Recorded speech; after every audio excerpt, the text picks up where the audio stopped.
Have you ever reached out to help someone, but felt that despite your best efforts, the person wasn't really willing to change? It's frustrating, isn't it? If someone isn't motivated to transform their own life, your help might end up being in vain. It's just going to waste your time and energy.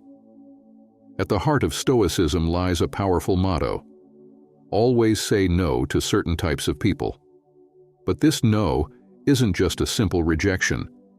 It's an affirmation of self-discipline, a defense of your well-being, and a pursuit of relationships and choices that nourish your soul. Stoicism gives you the courage and wisdom to set healthy boundaries and say no to those who threaten your emotional balance.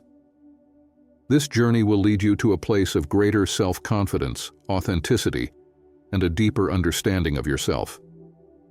Epictetus, a great Stoic philosopher, believed that it's our reactions, not the events themselves, that affect our emotions. And he was right. However, it's crucial to recognize that sometimes, no matter how noble your intentions are, the will to change might not be present in another person. Before you invest your energy in potentially unsolvable situations, I invite you to stay with us in this video. We'll discuss clear signs of when you should say no to someone, or when it might end in frustration. We'll analyze the types of people who, for various reasons, don't need or don't want your help and who usually need to solve their problems on their own. Oh, and before we start, don't forget to subscribe to the channel so you won't miss any content like this. Number 1. People immersed in their own illusions.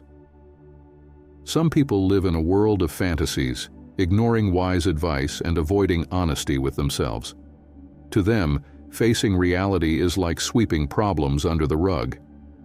However, Stoics teach us that growth comes from confronting our mistakes.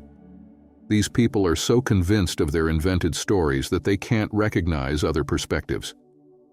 Instead of seeing reason as a way out, they treat it as a prison. Often these people don't intend to cause harm, but they end up trapped in a vicious cycle of self-sabotage, often rooted in childhood difficulties that shaped their need for belonging. Helping them might end up hurting you. You can try to show them that the earth is round, but they'll stubbornly insist it's flat, even when the evidence is clear. They interpret facts according to their distorted view of reality.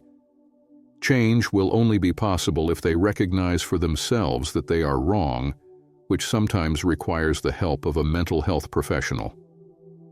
Number 2. Those who take advantage of your empathy. Having the ability to deeply understand others' feelings is a rare and admirable quality. The Stoics highly valued empathy, the ability to feel others' emotions without judgment. However, some people see this generosity as a weakness and pretend to be your friend just to take advantage of you. How do you identify these people? Watch their actions.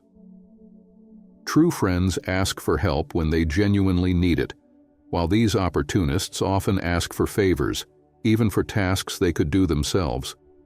They know how to manipulate your emotions, starting with compliments like, "You're such a great friend. Can you do this for me?" Even when they could solve the problem on their own.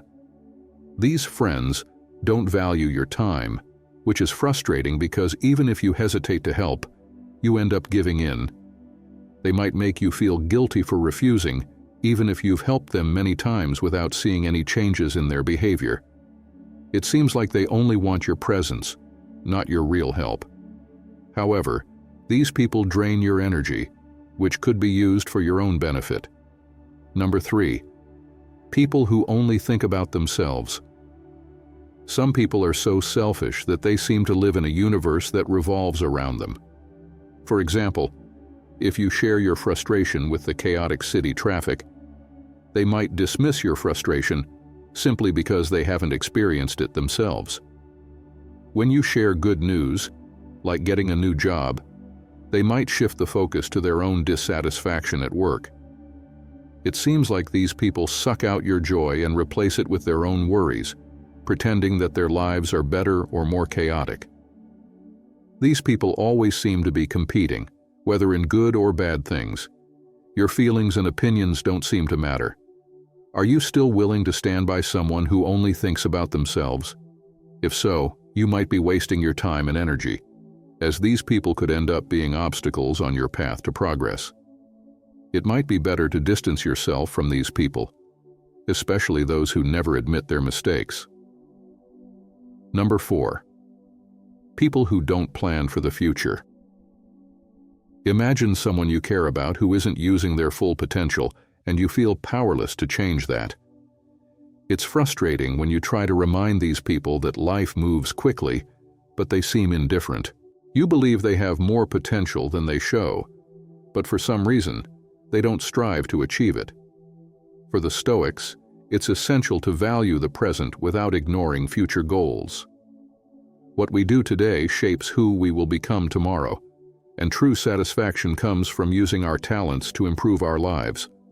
Some people have talents in many areas, but the challenge lies in encouraging them to apply what they already know, rather than just acquiring new skills. Often, what's missing is action. They recognize their potential, but end up depending on others' help and don't act on their own.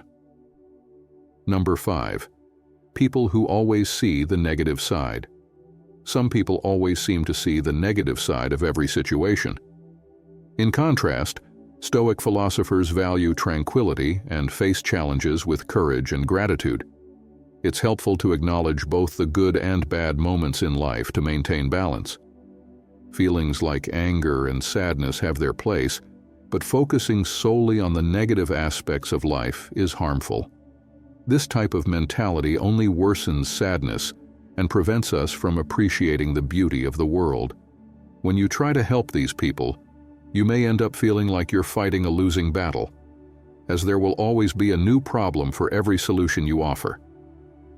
Constant negativity can end up affecting your own mood, much like watching the news on TV, where most stories are about bad events. People like this are masters at focusing only on the negative side of things. Number 6. People who resist change.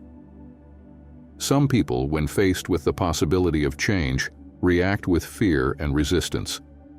For them, the idea of stepping out of their comfort zone is terrifying, and any alteration to the status quo is seen as a threat to their well-being.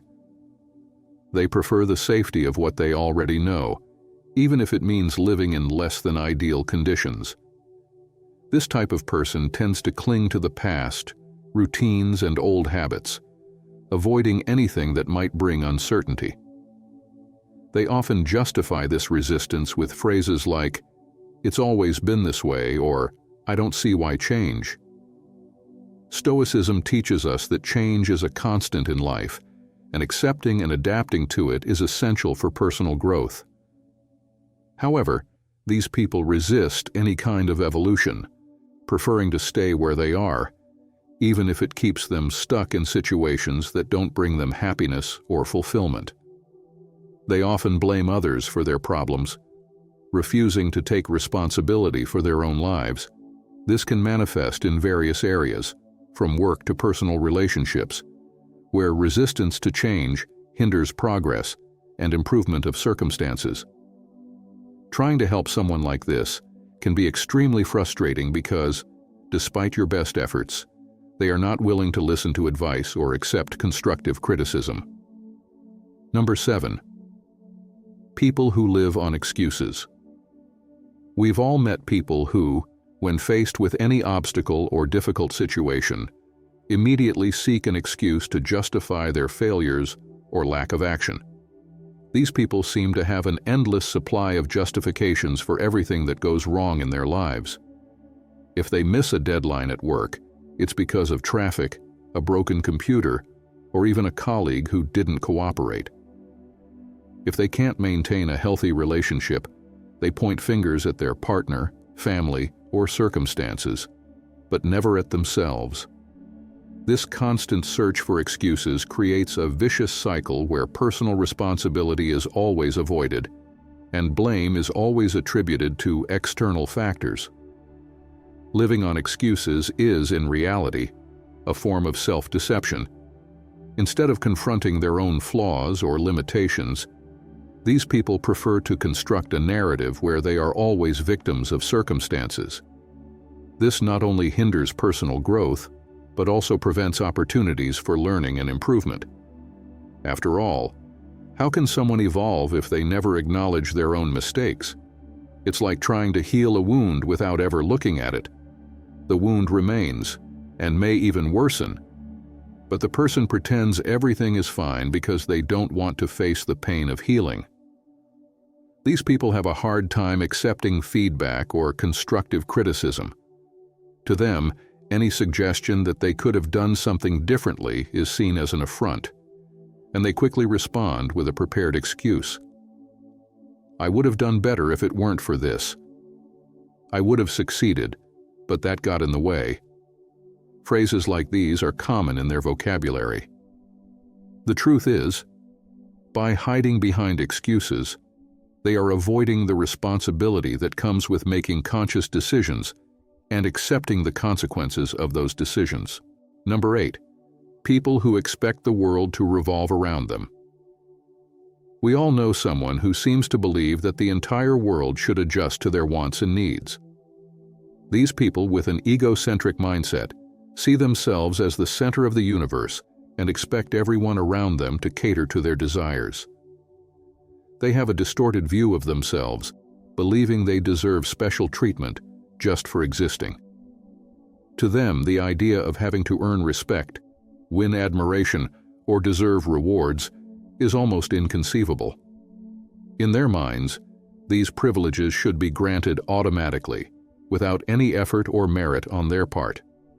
This attitude can manifest in many ways, from expecting constant favors from friends and family to assuming that co-workers should take on responsibilities that should be theirs.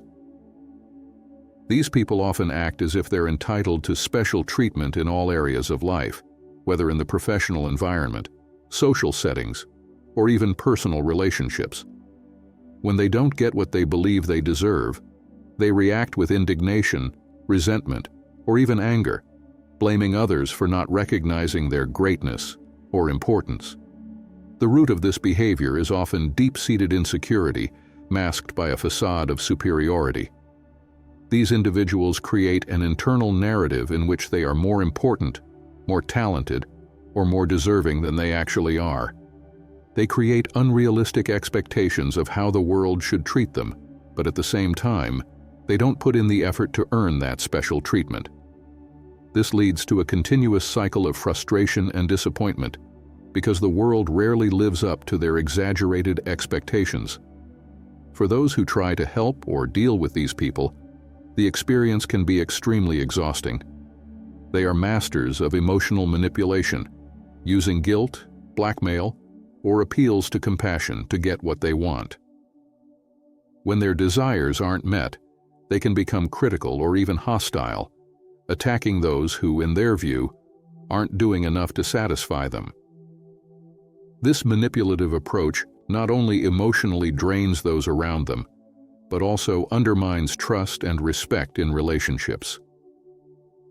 Number 9. People who are resistant to learning. Some people, no matter how much they are exposed to new ideas, concepts, or experiences, simply aren't willing to learn. They seem to have a mental barrier that prevents them from absorbing new information or considering perspectives different from their own. This type of resistance to learning can manifest in various ways, from rejecting advice and feedback to refusing to adopt new skills that could improve their lives. These people generally believe they already know everything they need to know, and any attempt to teach them something new is a waste of time. They may display a defensive attitude, automatically rejecting any criticism, even if it's constructive. When confronted with the possibility that they might be wrong, these people often shut down, preferring to cling to their old, comfortable beliefs rather than face the idea that they might be outdated or mistaken. Resistance to learning can also be a reflection of fear. Fear of failure, fear of looking inadequate, or fear of admitting that they don't know something. This fear can be so paralyzing that these people prefer to hold on to what they already know, even if it keeps them stagnant. They avoid situations where they might be intellectually challenged, preferring environments where their opinions aren't questioned. This creates a kind of mental comfort zone, where they feel safe, but at the same time are prevented from growing. Pride is another factor that contributes to this resistance. People who are extremely proud may see the need to learn as a weakness. For them, admitting that they need to acquire new knowledge is the same as admitting that they aren't good enough. This unfounded pride prevents them from accepting help, even when they clearly need it. They prefer to persist in the same mistakes repeatedly, rather than set aside their ego and seek a new perspective. Stoicism teaches us that true wisdom comes from a willingness to learn continuously, to keep an open mind, and to always be ready to evolve. However, people who are resistant to learning stray far from this principle, believing that they already possess all the wisdom they need. This not only hinders their personal growth, but also limits their interactions with the world. They end up isolating themselves in their own certainties, unable to adapt to changes or understand new realities. This resistance to learning also deeply affects their relationships. People close to them may feel frustrated when trying to share new knowledge or experiences, only to be constantly rejected. This can lead to a gradual distancing as friends, family, and colleagues realize that their attempts to help or teach are not welcome. Eventually, these people who are resistant to learning may find themselves alone, surrounded only by their old beliefs and a life without progress. In the workplace, this attitude can be particularly harmful. The modern world demands that we constantly learn and adapt to new technologies, methods, and practices. A person who refuses to learn can quickly become irrelevant in their profession, unable to keep up with the demands of an ever-evolving market. This can result in lost opportunities, career stagnation, and in extreme cases, even unemployment. Helping someone who is resistant to learning can be an enormous challenge. First, it's necessary for that person to recognize their need for change, which in itself can be a difficult battle. The resistance is often so deeply rooted that any attempt to encourage learning may be seen as a threat.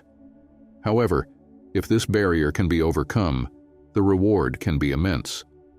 These people may discover a new world of possibilities and growth that previously seemed inaccessible to them. To achieve this, it's crucial to approach the issue with patience and empathy, acknowledging the fears and insecurities that may be behind this resistance. It's not just about teaching something new, but helping the person develop the confidence needed to embrace learning as an opportunity for growth rather than as a risk of failure. When this change in mindset occurs, the person resistant to learning can finally begin to see the value in expanding their horizons and the joy of discovering new things. We've reached the end of this video, where we explored the different types of people you should avoid at all costs to protect your peace, your energy, and your personal growth. Remember, surrounding yourself with people who truly contribute to your well-being is essential for a balanced and fulfilling life. Recognizing those who, consciously or unconsciously, drain your energy and sabotage your progress is the first step in building healthier and more meaningful relationships. Don't forget, the journey to a wiser and more serene life begins with the choices we make about who we allow into our inner circle. Thank you for staying with me until the end, and if you found this content helpful, please subscribe to the channel, leave a like, and share this video with others who could benefit from these reflections. Until next time, and may you continue to seek the best for your life and personal development.